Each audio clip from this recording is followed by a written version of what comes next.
La novedad es el accidente de tren que ha habido esta pasada noche en un Rodalies, en Cataluña, en Gelida, un muro de contención. Ya saben que, sobre todo en Cataluña, los que nos estén escuchando desde allí, que lleva lloviendo muchos días y con mucha intensidad.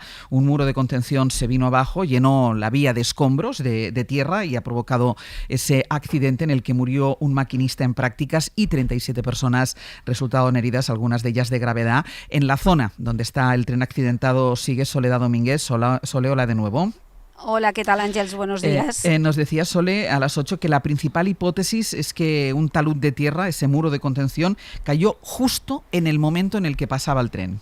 Sí, en una de las conexiones yo os decía que la zona del accidente estaba al final de una recta, no demasiado larga, pero una recta al fin y al cabo. Llamaba la atención que no hubiera habido tiempo de reacción por parte del maquinista. La hipótesis con la que trabajan los bomberos y que nos confirmaban hace unos minutos es que ese desprendimiento de tierra, ese movimiento, se habría producido justo en el momento en el que el tren pasaba por ahí. Por lo tanto, capacidad de reacción imposible por parte del maquinista que iba al mando de ese tren. Eso explicaría pues que la parte frontal derecha del tren esté aplastada en esa zona y que todo el primer vagón, que es donde va la máquina, se haya desplazado fuera de los raíles y ligeramente hacia la izquierda, aunque sin llegar a invadir la otra vía en la que podrían circular trenes en sentido contrario. Ahora mismo, ¿qué labores se están haciendo en la zona? Pues mira, nosotros ahora mismo nos han desplazado, ya no estamos en el paso elevado desde el que veíamos la vía, sino que estamos en una zona de las instalaciones de una bodega, una cava. Esto es una zona de viñas y de cava. Aquí es donde se instaló anoche el primer punto de atención a las 37 personas que resultaron heridas en el accidente de anoche, y es en este punto donde se ha instalado también pues el puesto de mando de los bomberos, que van a informar ahora de los trabajos que quedan por hacer. De momento ya hemos visto que hay operarios que están accediendo a la primera cabina y al primer vagón del tren siniestrado para recoger todas las evidencias, porque esto que apuntábamos es la hipótesis. Ahora los peritos tienen que recoger todas las evidencias, todas las pruebas que confirmen esta teoría. Ahora sí, como hay luz, pues ya se puede haber más movimiento, porque a primera hora pues se estaba haciendo simplemente tareas de vigilancia de que nadie tocara nada y de que no se alterara el escenario. Y solo decíamos que el fallecido es uno de los maquinistas en práctica, porque en la cabina, recordemos, ¿no?, iba el maquinista y tres maquinistas en prácticas, que estaban observando las operaciones, entiendo. Sí, nos acaban de confirmar personas que han hecho esta misma formación, es decir, aquí en Cataluña, en Hospitalet de Llobregat, en concreto, hay una escuela de formación de maquinistas de Renfe. Aquí vienen estudiantes de toda España. Entonces, estos estudiantes tienen que pasar toda una serie de pruebas y exámenes bastante exigentes. Primero hacen prácticas con simuladores, y no es hasta que ya han pasado todas las pruebas oficiales, todos los exámenes, que pueden acceder a la cabina. Primero lo hacen simplemente como observadores. Nos cuentan que cuando hay un maquinista oficial y 3 personas observando, quiere decir que quien tiene el control de la maquinaria es el maquinista oficial, y que esos 3 estudiantes en prácticas lo único que están haciendo es observar cómo se hace el servicio y aprendiendo las rutas y viendo pues todas las posibles incidencias que se pueden producir durante un servicio normal, pero que en ningún caso esos estudiantes en prácticas tienen acceso a la maquinaria. No son ellos los responsables de llevar el tren. Sole, gracias, y quedamos pendientes de cualquier novedad en esa zona. Aquí estaremos hasta ahora. Este accidente en Gelida, que fue el segundo que se registró ayer en la red de cercanías catalanas, porque previamente otro tren en Massanet había descarrilado porque también se encontró con restos, con objetos que habían caído a la vía como consecuencia del temporal, y esta doble incidencia ha llevado a suspender hoy todo el servicio de Rodalies. No circula ningún tren de Rodalies en Cataluña, tampoco los regionales, así que lo primero que vamos a hacer hasta ahora es irnos a la principal estación catalana, a la de Sants. Martí Oliver, buen día. Hola, buen día. ¿Cómo está afectando esta suspensión a las miles de personas que cada día utilizan los Rodalies? No sé si llegan muchos viajeros que no saben que no podrán coger un tren. Pues mira, ahora aquí en Sants ha bajado el ritmo.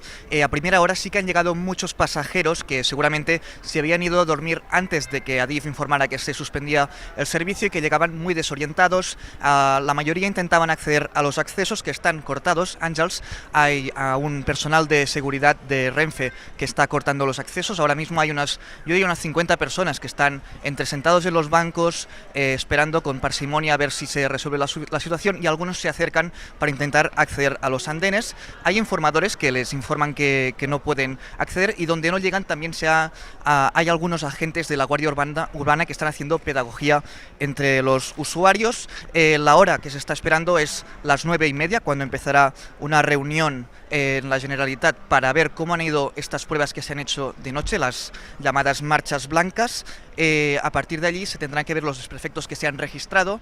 Ya pues podemos avanzar que se han encontrado algunas rocas, algunos árboles cortando las vías, y será entonces cuando se va a actualizar la hoja de ruta para recuperar el servicio.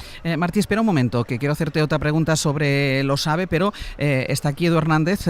Antes, Edu, nos has contado cómo se levantaban las limitaciones de velocidad, de las que vamos a hablar ahora enseguida, pero sabemos ahora que hay una convocatoria de huelga de los maquinistas. Sí, el sindicato mayoritario SEMAF, que representa, como decimos, a la mayoría del colectivo de los maquinistas, acaba de emitir un comunicado muy conciso, bastante duro, en el que, cito textualmente, dicen: como medidas iniciales para corregir la situación de la red ferroviaria estatal, en la que se han producido en 48 horas sendos accidentes con numerosos fallecidos, entre ellos 3 maquinistas, desde SEMAF indican: vamos a convocar una huelga general en todo el sector para dar legalidad y amparo a las movilizaciones de las personas trabajadoras y usuarios, con el fin de demandar que se garantice la seguridad y fiabilidad de la red. Vamos a exigir responsabilidad penal a las personas encargadas de garantizar la seguridad en la infraestructura ferroviaria.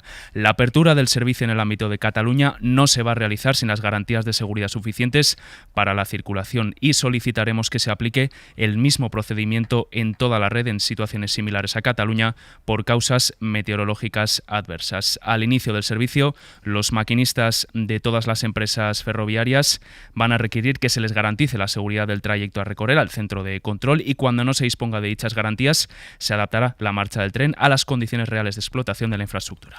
Caos en la red ferroviaria ahora mismo en Cataluña, pero sobre todo caos porque no funcionan ni los cercanías ni los regionales. Hablábamos que los cercanías transportan diariamente a más de 400.000 personas. Es un medio de transporte que utiliza mucha gente para ir a trabajar, para llevar a los niños al colegio, para hacer 1000 y una gestiones. Claro, entiendo, Susana Ruiz, Radio Barcelona, buen día. Hola, buen día. Entiendo que esto se está reflejando a esta hora en el tráfico de la ciudad, por ejemplo. Pues sí, porque son vasos comunicantes, ¿no? Los servicios, los transportes públicos y el coche, pues cuando unos van mal, salen más los otros.